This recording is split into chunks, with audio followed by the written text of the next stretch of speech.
Hai semuanya, kita berjumpa lagi di program The Point of View Milenial Indonesia. Ini adalah pertemuan yang kedua kita ya. Nah, hari ini teman-teman milenial kita akan membahas tentang pemekaran daerah otonom di Indonesia. Tapi sebelum kita masuk ke topik itu dulu, kita akan mereview kembali beberapa komentar dari topik kita minggu lalu. Untuk teman-teman yang masih ingat, topik kita minggu lalu adalah tentang pembangunan IKN.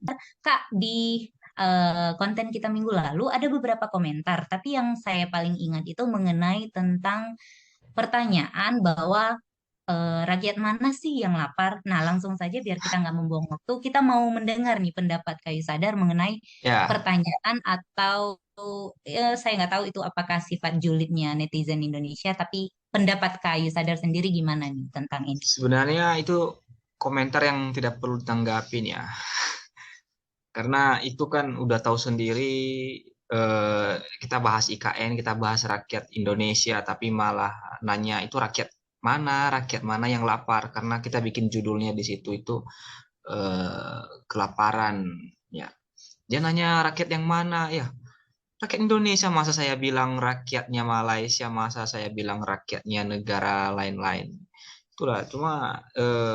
Itulah orang-orang kita yang hanya melihat sesuatu dari judul, dari sampul, tapi tidak mau memperhatikan lebih dalam lagi. Sebenarnya kalau juga dia bisa paham, ya kita kan di Indonesia ini saja untuk tingkat kemiskinan ada sekitar 9,5% ya, atau sekitar masih hampir 30 juta jiwa masih dalam garis kemiskinan, dan pengangguran 9,1%. Belum lagi pendapatan per kapita kita yang hanya 4.000. Itu sebenarnya mana, apakah itu dikatakan udah layak, udah cukup? Sebenarnya tidak, masih jauh. Jadi kalau komentar-komentar seperti itu ya sebenarnya nggak usah ditanggapin. Itu biasalah netizen seperti itu. Ya, Nah, netizen yang bertanya tentang itu mudah-mudahan terjawab ya tentang rakyat yang mana yang kelaparan. Tadi juga aku pikir itu adalah rakyat Zimbabwe, tapi kita sudah diperjelas. Baik, 2 hari yang lalu kita diberitakan tentang disahkannya pembentukan Provinsi Papua Barat Daya. Nah, yang jadi pertanyaan saya adalah, apa kabar Kak? Nias yang kurang lebih 12 tahun direncanakan pemekarannya, kenapa belum juga terwujud menjadi sebuah provinsi? Gimana tuh Kak? ya, bagaimana lah saya bilangnya. Itulah sebenarnya eh, jadi ukuran buat kita masyarakat Nias, bahwa pemerintah itu tidak mau peduli sebenarnya dengan keadaan Nias, walaupun berkali-kali berkunjung ke sana, tapi ya kita tidak tahu lah kalau misalnya benar-benar pemerintah itu punya hati untuk masyarakat Nias, tentu itu sebenarnya diwujudkan bagaimana supaya Nias itu benar-benar bisa merasakan kehadiran negara. Ini kan sudah diperjuangkan bertahun-tahun dari sejak 2010 yang lalu.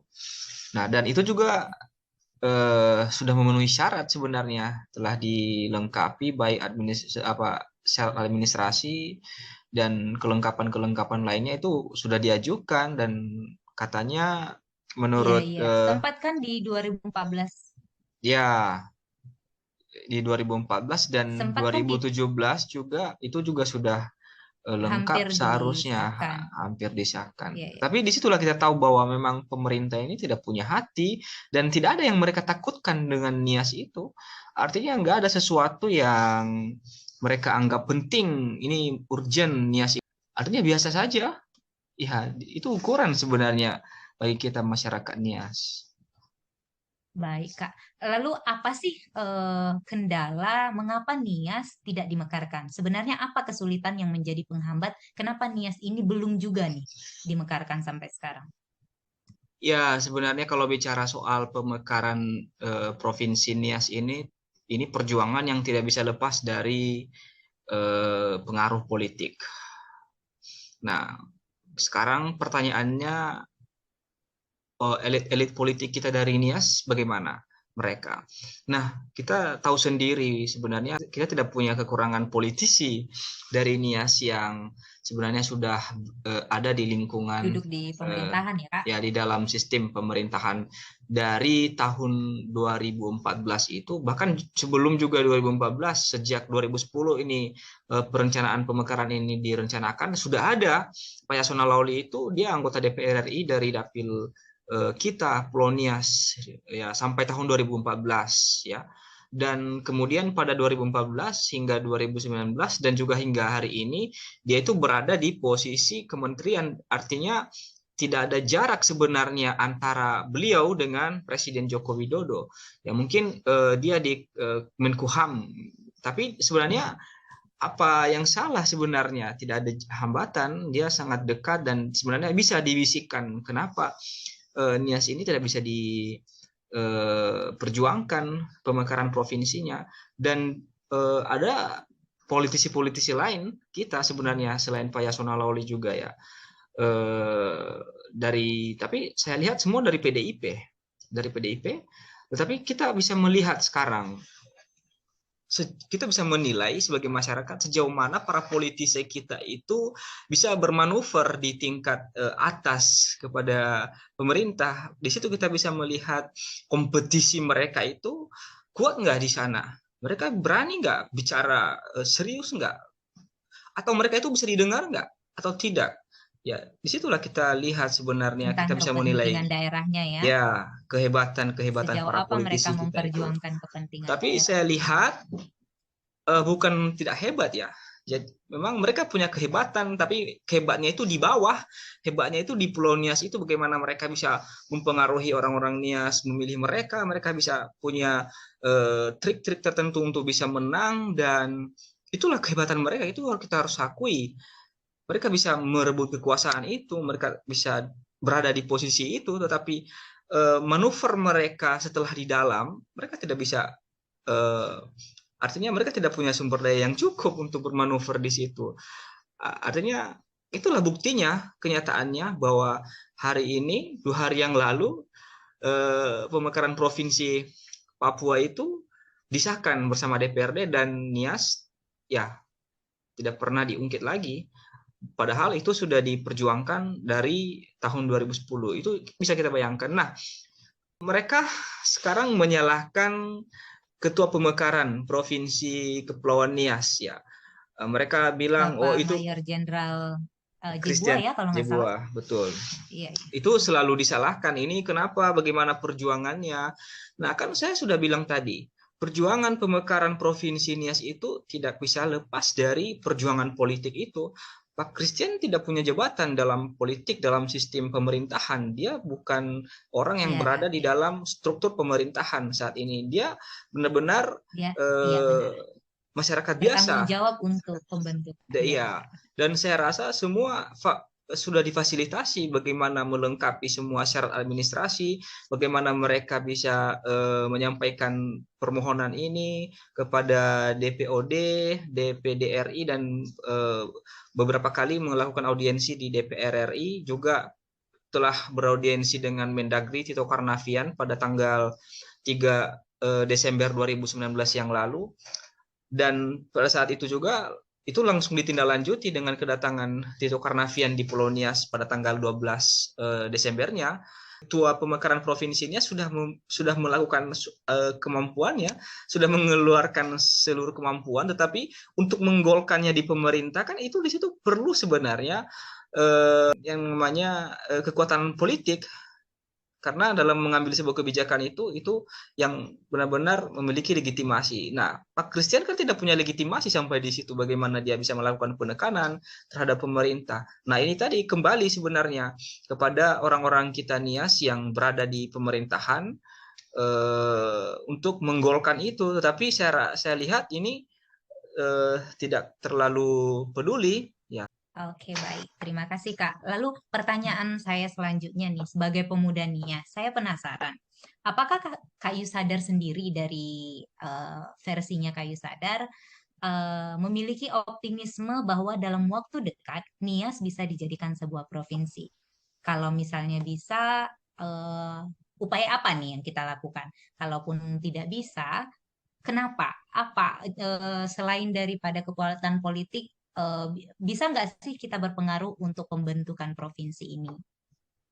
Ya, itu kan kembali kepada rakyat ya, kepada rakyat masyarakatnya, sebagaimana mereka bisa jeli eh, memberikan mandat itu kepada elit politik yang bisa benar-benar memperjuangkan kepentingan rakyat kita. Tapi kalau rakyat kita masih percaya dengan orang-orang yang sekarang sudah berada di sana, tetapi hasilnya sendiri kita bisa lihat, kita bisa saksikan sampai hari ini tidak ada yang signifikan, ya maka harapan untuk pemekaran provinsi Pulau Nias itu tidak akan mudah terwujud begitu saja, walaupun secara administrasi tadi sudah dilengkapi dan kita sudah melakukan berbagai upaya, tetapi itu kembali di tangan orang-orang yang bisa kita percayai. Intinya itu kembali ke tangan orang-orang yang punya legitimasi dalam pengesahannya. Nah, siapa yang punya legitimasi itu adalah orang-orang yang ada dalam jabatan politik tertentu dan atau setidaknya mereka berada dalam sistem pemerintahan. Walaupun misalnya dia bukan DPRD, tetapi dia punya hubungan eh, yang dekat dengan pemerintahan, dengan presiden. Nah, seperti tadi yang saya sampaikan itu, Pak Yasona Lawli misalnya, itu punya hubungan yang tidak ada jaraknya dengan Presiden Jokowi, karena dia langsung setelah presiden itu langsung di bawah presiden adalah menteri. Jadi untuk membisikkan itu sebenarnya itu gampang sekali, mudah. Tapi saya lihat ya malah seolah-olah saya lihat mereka menganggap, oh kita jangan pusingkan presiden, nanti presiden makin pusing mikirin Indonesia. Ya itulah sebenarnya tugas presiden. Jadi kembali yang saya katakan tadi, kembali ke rakyat. Apakah kita masih mau terus dipimpin oleh orang-orang yang kita sudah lihat bagaimana kapasitas manuver mereka di pemerintah, kualitas mereka apakah bisa dipertimbangkan, diperhitungkan? Ya, kita sudah lihat. Tapi kalau rakyatnya cerdas ke depan, ya mereka akan mengutus orang-orang yang benar-benar bisa menyuarakan dan memiliki kekuatan power yang kuat untuk memperjuangkan aspirasi masyarakat Nias. Dalam kesimpulan. Ya, kesimpulannya kita lihat ya, kesimpulannya bahwa pemerintah saat ini itu tidak menganggap masyarakat Nias itu sesuatu yang harus ditakutin atau harus sesuatu yang harus benar-benar diperhatikan. Ya buktinya Nias bisa menjadi bagian yang tidak diperhitungkan dalam penetapan kebijakan pengesahan provinsi. Ada 4 provinsi yang baru kemarin disahkan di Papua. Adanya Nias tidak masuk dalam kategori itu. Dan kita juga bisa melihat sejauh mana kapasitas kemampuan para politisi kita itu yang sekarang ada di pemerintahan. Ya walaupun mereka mungkin membantah kita nantinya karena mereka bukan DPRD, misalnya Pak Yasona, saya bukan DPR.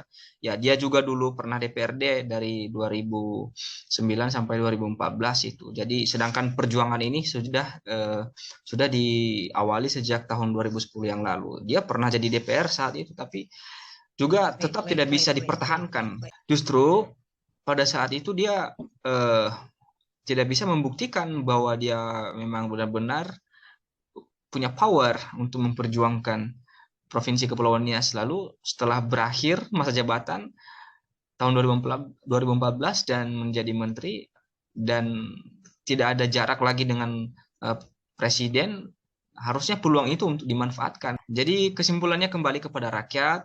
Apakah rakyat mau terus percaya dengan elit-elit politik kita yang dari yang berapa tadi yang saya sebutkan itu dari partai itu, apakah mereka masih percaya dengan kualitas mereka? Dan saya terangkan sekali lagi bahwa memang politisi kita hari ini itu hebatnya di bawah, di masyarakat bawah, kerasnya di masyarakat bawah. Mereka punya power di bawah, mereka bisa melakukan manuver apa aja, bisa saja kepada orang-orang yang mengkritik mereka pun mereka bisa saja melakukan hal-hal yang untuk menekan atau bagaimana, ya mereka bisa melakukan itu, tetapi kepada atasan, kepada pemerintah mereka itu lemah, ya lemah. Jadi di bahasa Niasnya akondro. Jadi kalau dibawa ke masyarakat tajam. Nah, kalau di atas kepada pimpinan, kepada pemerintah, Tumpul, ya tumpul tumpul. jadinya. Jadi itulah sifat-sifat elit-elit politik kita di Pulau Nias. Jadi itu yang harus dirubah, itu harus dirubah oleh masyarakat Nias. Artinya jangan lagi eh, terbuai dengan janji-janji, atau ya cobalah kita objektif melihat orang-orang yang ke depan benar-benar bisa memperjuangkan Nias. Itu saja. Baik, kita doakan bersama ya Kak, semoga mereka yang duduk di kursi pemerintahan mau memperjuangkan aspirasi dari daerah kita Dan Nias khususnya. ya betul. Baik, demikian pembahasan kita malam hari ini. Untuk teman-teman, ikutin terus channel kita karena setiap minggu kita akan membahas tema-tema yang lagi hangat atau lagi viral-viralnya untuk kita diskusikan bersama di konten-konten berikutnya. Sekian dan terima kasih. See you.